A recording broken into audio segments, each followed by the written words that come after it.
Over the past half year, the most important question around ServiceNow has not been whether one quarter had fewer deals. The real question is deeper. If employees start working inside Copilot, Claude, or company-built agents, and stop opening ServiceNow directly, does traditional SaaS get hollowed out? ServiceNow's latest quarter gives us an early but important answer.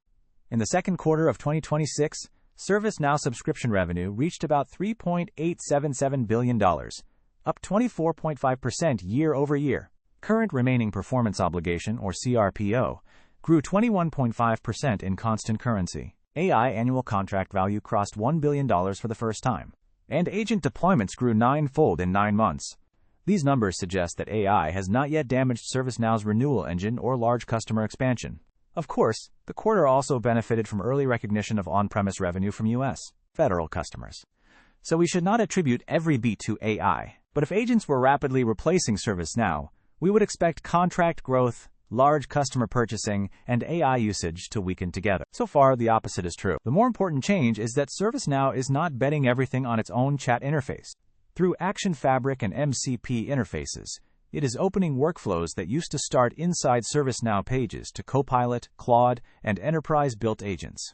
An employee can make a request in Teams. An agent can trigger an action in the background. But identity checks, permission controls, approvals, execution status, escalation, and audit records can still pass through ServiceNow. That is the key to understanding ServiceNow's position. Even before AI, ServiceNow already occupied part of the enterprise responsibility and execution layer, especially in IT operations, employee service, and security response. It does not always own the most authoritative data. What it owns is the process that moves a request from idea to completion. Take offboarding an employee. Workday confirms whether the person has left. Microsoft Entra manages the account identity. Salesforce handles customer handoff.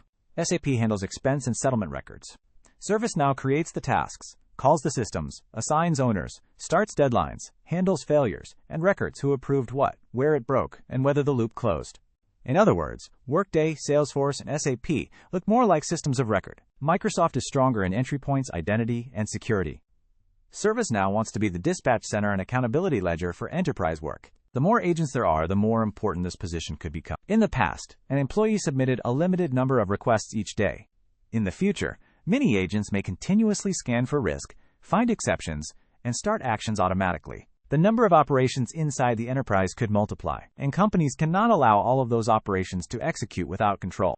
If external agents still need ServiceNow to complete approvals, rights, exception handling, and audits, then even if users stop opening the ServiceNow page, the workload processed by the platform could increase. ServiceNow's value would move from how many people use the software to how many important actions pass through its governance layer. This is also the common logic behind the Moveworks, Armis, and Veza acquisitions. Moveworks strengthens employee entry points and intent recognition. Armis adds asset visibility across IT, industrial, and medical devices. Veza adds identity and permission relationships. Together with ServiceNow's workflow base, these assets try to answer 4 questions. Who is acting?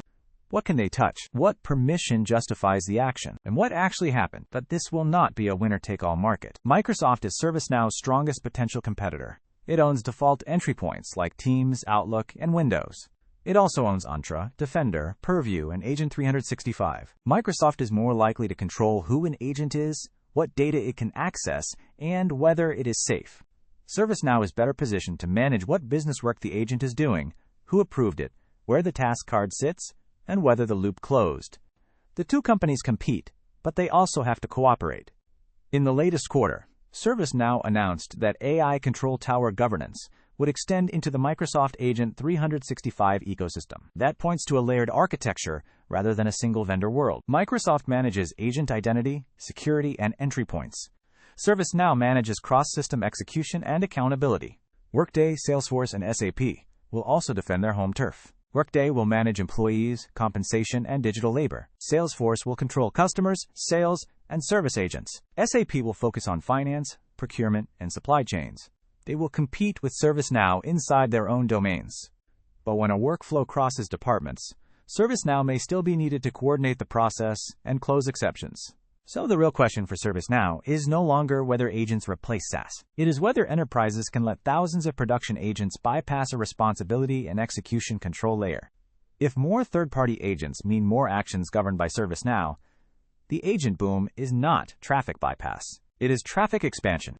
But if Microsoft or the business systems can independently complete identity, approval, execution, and audit loops, ServiceNow could be compressed into a back-end connector. The latest quarter proves that ServiceNow is still growing. It also proves that AI is beginning to show up in contract value. But it does not yet prove that ServiceNow has won the final ecosystem position. The next things to watch are not just how many agents get announced. The real checks are whether third-party agents call ServiceNow for production actions, whether AI contracts renew and expand on their own, and whether subscription gross margin stays stable as usage rises. That is the core investment judgment for ServiceNow in the agent era.